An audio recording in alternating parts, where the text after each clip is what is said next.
Vous êtes énormément à investir votre argent en ETF Monde, donc dans un panier des 1300 plus grosses actions mondiales. Les ETF MSCI World, c'est le produit d'investissement préféré de beaucoup d'investisseurs en France et à l'étranger, et franchement, c'est pas pour rien, il y a vraiment des bonnes raisons. Mais il y a aussi un paquet de critiques, dont certaines qui sont vraiment légitimes et qui m'ont fait changer mon portefeuille. Comprendre à 100% ce dans quoi tu investis, c'est vraiment la base, donc je te propose qu'on analyse ensemble les failles dont tu dois être conscient et surtout qu'on étudie les alternatives pour y remédier.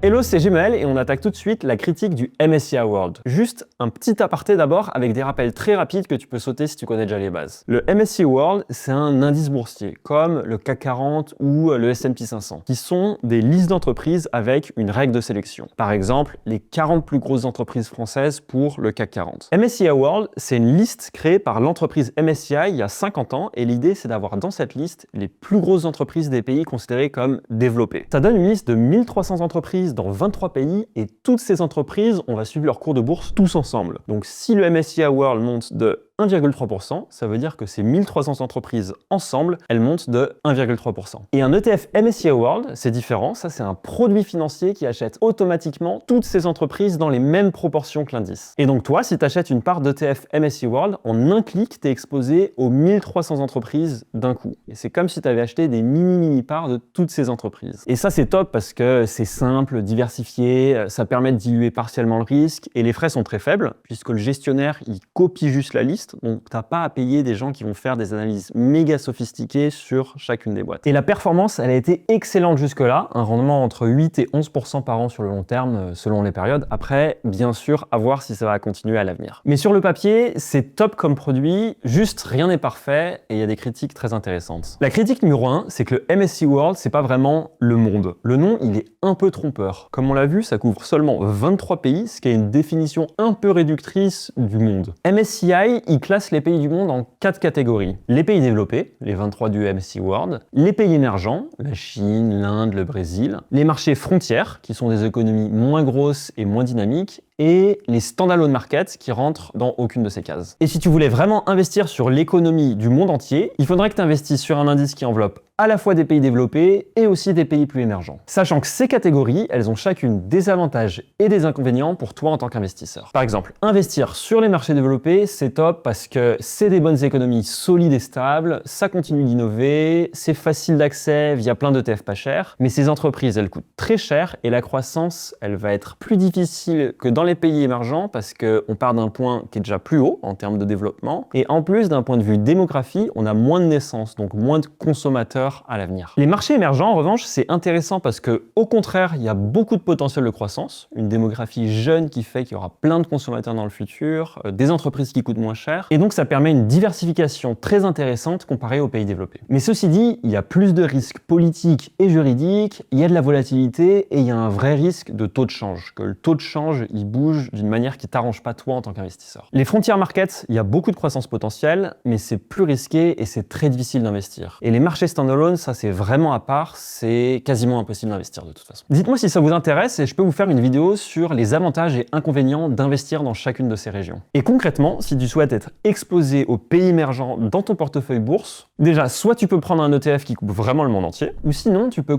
compléter ton ETF MSCI World avec un ETF MSCI Emerging Markets. Une pondération classique, ce serait 90% MSCI World et 10% Emerging Markets, mais ça on en reparle juste après. Après, il faut quand même vraiment relativiser ce point de critique. Déjà, les pays développés, ça représente 90% de la capitalisation boursière mondiale, donc de la valeur totale, et les émergents, 10% seulement. Donc même sans les émergents, si tu as un MSCI World, tu as l'essentiel du marché mondial. Ensuite, investir sur les pays émergents, ça implique des risques économiques, politiques et de change. MSCI Emerging Markets, c'est un quart d'actions chinoises, par exemple. La deuxième critique solide pour moi, c'est le risque de concentration. Avec le MSCI World, tu crois que tu investis sur l'économie mondiale, mais en fait, tu achètes très principalement des actions américaines. Et l'Europe entière, c'est juste 17% du MSCI World. Les 10 plus grosses entreprises de l'indice, elles pèsent à elles seules 27% du total. Donc méga concentration sur les US et méga concentration sur quelques boîtes. Comment ça se fait? En fait, c'est parce que le MSCI World, il est pondéré par capitalisation boursière. Donc plus une entreprise est grosse et vaut cher, plus elle va peser dans l'indice. Et les entreprises tech, américaines, elles ont tellement explosé ces 10 dernières années que maintenant, elles ont un poids super important dans le MSCI World. Avant, les US, c'était juste 54% de l'indice et maintenant, c'est 71%. Mais c'est parce que les entreprises américaines ont énormément grossi. Donc, c'est super concentré, alors que l'idée d'un ETF monde, c'est justement de chercher de la diversification.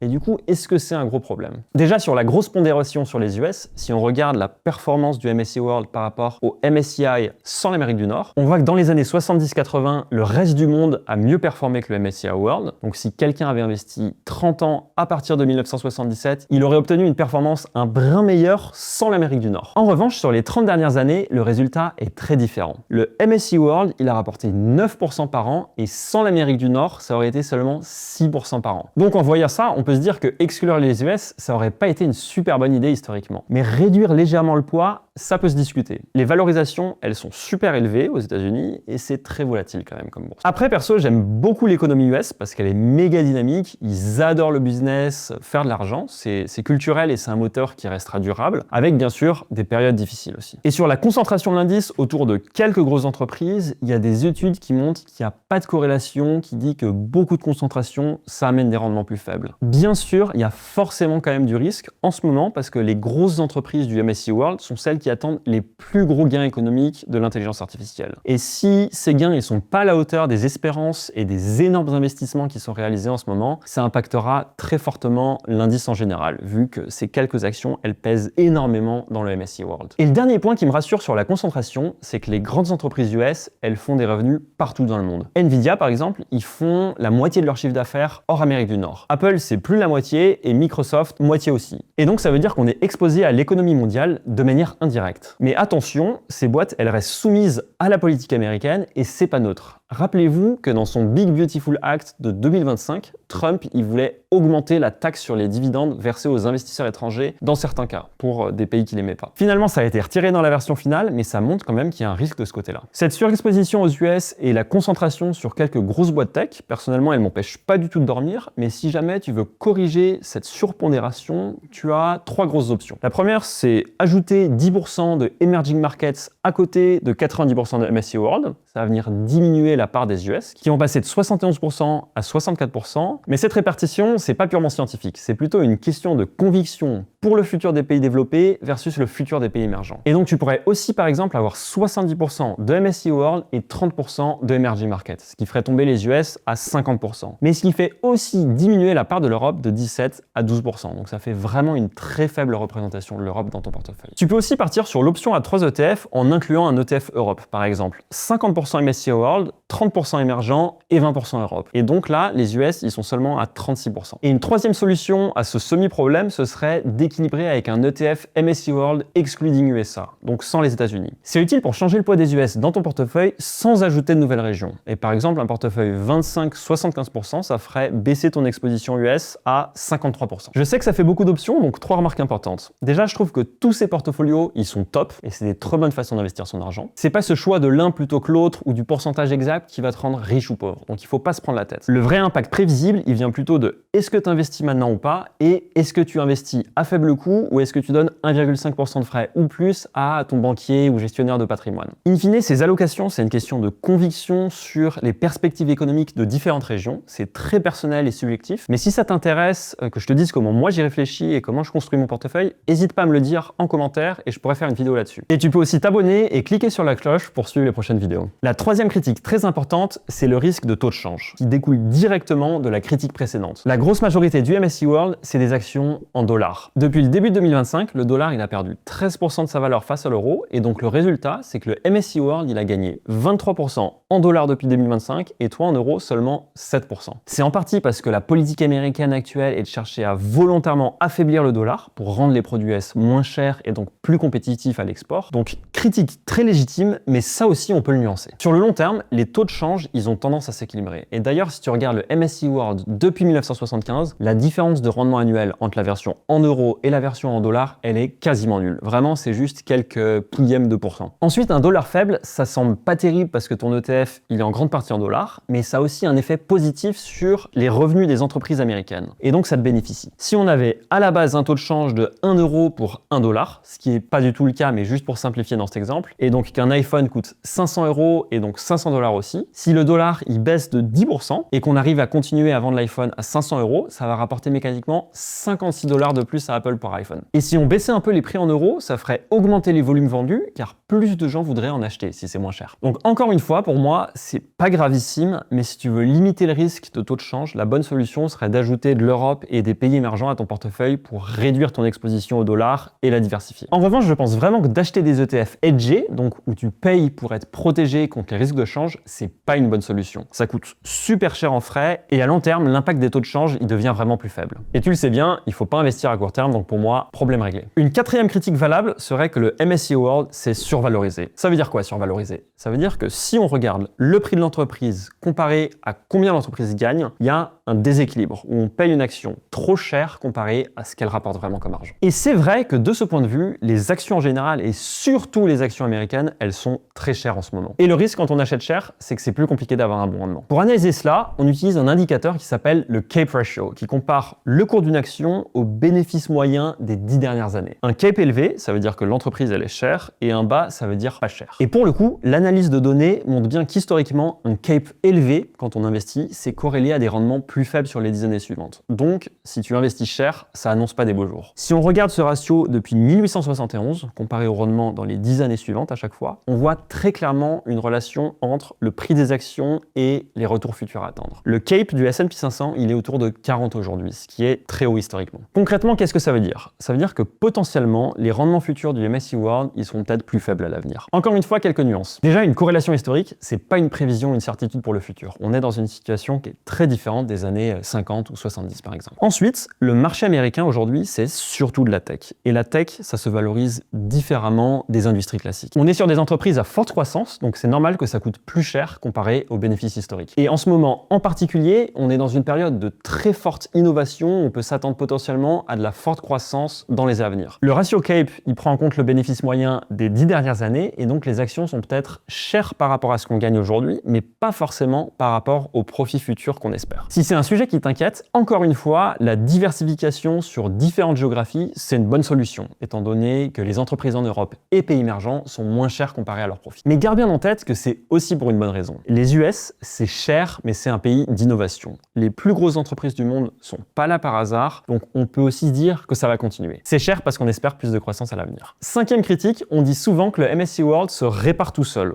instantanément. C'est un gros argument pour les ETF. Les boîtes performantes, elles prennent automatiquement de plus en plus de place, et les boîtes qui marchent de moins en moins bien, elles sortent des ETF. Et du coup, tu investirais toujours sur les meilleures boîtes. Et pareil avec les pays d'ailleurs. Si les US s'effondrent, leur poids dans l'indice, il baisse tout seul. Mais il faut bien avoir en tête que ça te protège pas des pertes. Exemple simple. Si tu as 2 actions à 100 euros chacune, ton portefeuille, il vaut 200 euros. Et là, disons que l'action A, elle se crache durablement. Son poids dans l'indice, il va baisser automatiquement et ton pourcentage de perte, il devient de plus en plus faible chaque année. Et au bout d'un moment, cette action dans un ETF MSCI World, elle serait remplacée par une autre qui est sur une tendance haussière. Mais toi, tu as quand même été exposé à la baisse au passage. Et ça s'est passé pour de vrai avec la part du Japon dans le MSCI World. Le Japon pesait 40% environ du MSCI World en 1990. Et la grosse crise, et la part du Japon a diminué bien sûr, donc ça a réduit l'exposition des investisseurs à une économie qui était en galère, mais l'indice a été affecté au passage. Et là, les investisseurs qui étaient diversifiés avec par exemple plus d'Europe dans leur portefeuille, ils ont moins souffert à ce moment-là. Mais en même temps, à long terme, ils auraient quand même moins gagné, parce que sur 30 ans, le MSCI World, il a surperformé toutes les autres régions. Donc il n'y a pas vraiment de réponse universelle. Tu peux réduire les US pour limiter le risque de concentration, c'est valable, mais dis-toi que si tu surdiversifies pour limiter les risques, ça coûte aussi de la performance potentiellement. 3 autres critiques plus discutables au passage. Déjà, vu que les ETF achètent mécaniquement toutes les grosses boîtes, ça gonflerait leur valorisation par rapport aux autres boîtes. On l'entend souvent ça. Parce que ça fait plein de gens qui achètent